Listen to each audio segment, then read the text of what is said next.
Hey everybody, welcome back to the channel. Just got home from Florida, our first event of the MLF Invitationals this year. They renamed the pro circuit to the Invitationals this year. So we started off down at Okeechobee, Florida. Kind of a sketchy past down there for me. Out of all the times I've been down there, I think I've cashed 2 checks, I believe. Just never been a great venue for me for whatever reason. I think it's because I'm not patient enough. But anyway, we finished 44th this past week. So good start to the year. In Florida, what's always key is you got to catch big ones. And I was fortunate enough on day 1 and day 2, I caught a big one. And then day 3, I just never had a big bite. So anyways,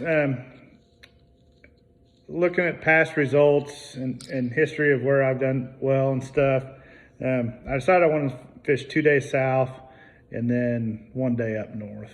So in practice, the first day I went south, had a decent day. Didn't catch any giants, but saw some really good water that I liked, and I knew there's some fish in there. So, enough bites, I thought I might be able to do a decent tournament.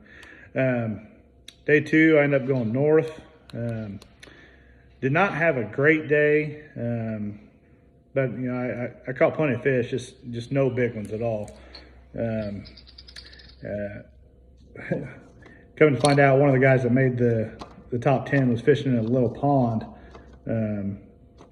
That the second day in practice, it was cold kind of and rainy, and looking at some satellite imagery, I found this pond, and it took me a little while to find it. But when I finally found it, I had to get on the big motor and bust through a big mat to get in there, and it just looked beautiful back there. The water's pretty. Just had a lot of isolated reeds and flat reeds and some dollar pads and stuff like that. Stuff that I know they spawn around. And I caught a number of fish back there, but I never caught a big one. Was it because I was in there first thing in the morning? Could be. But I'm just not sure that the big ones have moved in there yet.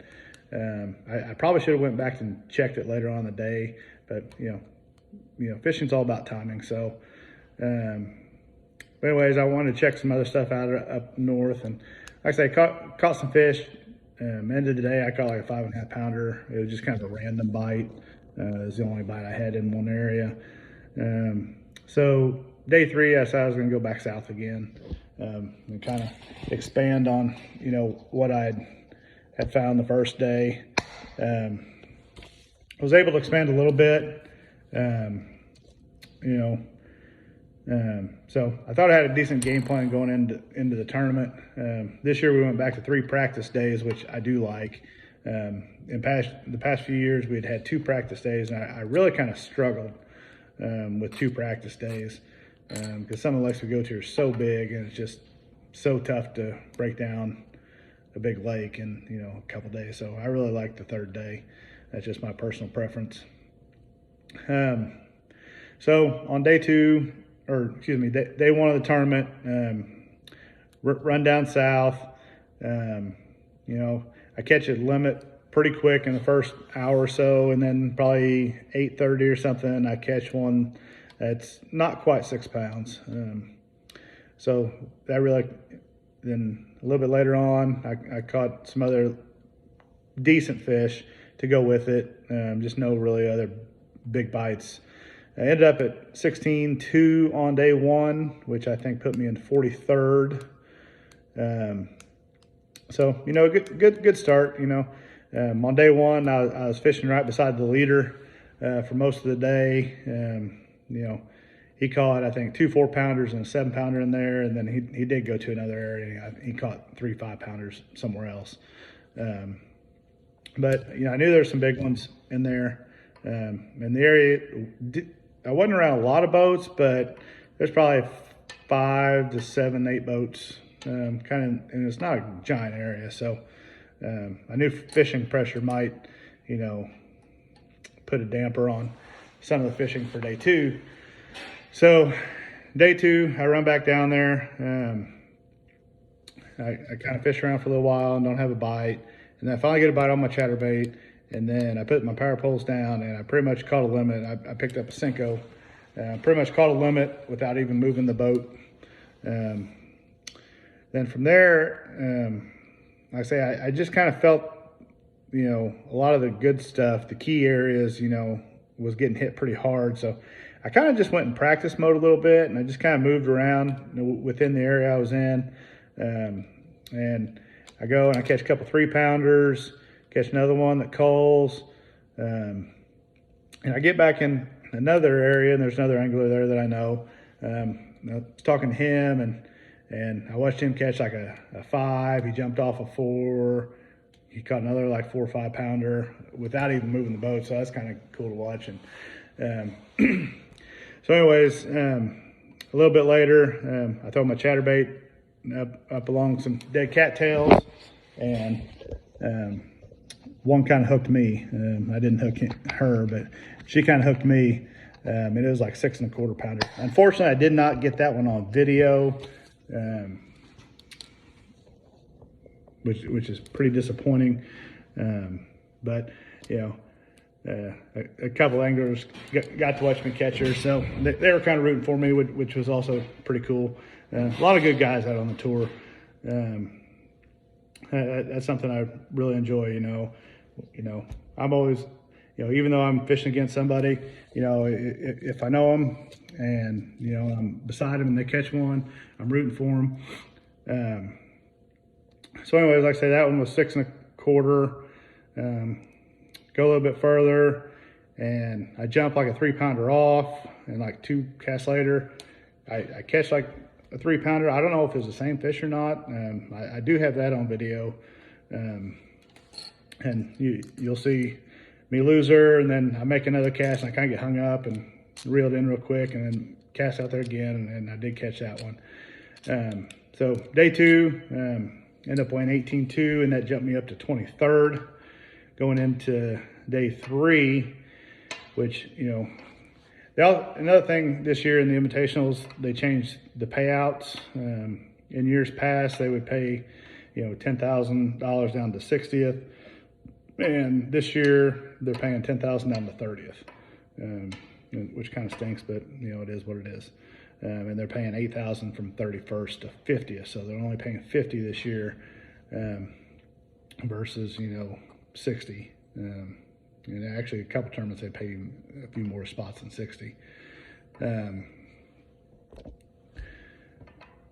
So anyways, it was a good start to the year. Making the cut, getting into day 3.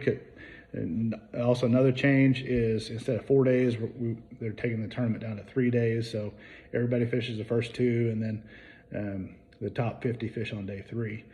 So made day 3. Wasn't for sure what that was going to bring. The areas I've been fishing, have gotten hit pretty hard, and I didn't really feel like they were replenishing. Really, I kind of felt like where I was at, maybe they were on their way out, versus a whole new batch coming in. Which, the winter in the area that he was fishing up around Tent House and stuff like that, there was just a big wave of fish moving in up in that area. And that was kind of the hot area of the lake to catch multiple big ones.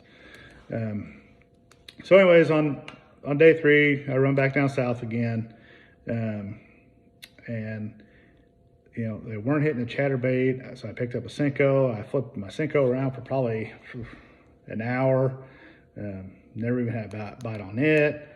And then I think finally I saw a fish bust on some bait. I flipped over there and I caught the first one. And then I kind of went back in the area where I finished day 2 at. And kind of the same thing in there, just wanted my chatterbait. I wasn't getting a bite, but every once in a while I'd see one, break the surface, and I'd flip over there with my Cinco or chatterbait. I think like the first 4 fish I caught on day 3 was like that. And then finally I catch my 5th one, And granted, none of them were big. I didn't even include day 3 on my video because it wasn't very good. And then I go a little bit farther and I catch another one. So I got a call. So I've got like 3 tiny ones in my live well. I mean, like barely 12 inches. And so I pulled out the one that I thought was the smallest one, and I set it on the floor.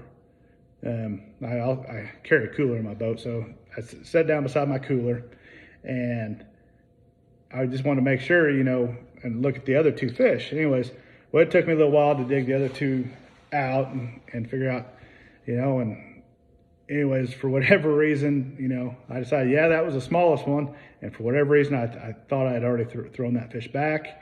I close my live well lids. I hop up back on the front deck, and I make a cast or 2, and then I hear that fish flopping in the bottom of my boat. So, I was pretty sure, I knew that was a penalty, and I was pretty sure it was a 2-pound penalty. But anyways, at that point, I called the tournament director, explained what happened, and, he said he'd get back with me, and then I could, continue fishing. So a few minutes later, he called me back, and yes, it was a 2-pound penalty. And anyways, after that, I don't think I may have caught another fish throughout the day, but it was just a really slow day for me. So, so when I got to weigh in, my fish that I caught weighed 811, but with a 2-pound penalty, it was 611. So, good thing is it did not cost me any money. I still got the same check regardless of whether I still had the 2 pounds. It did cost me a few points.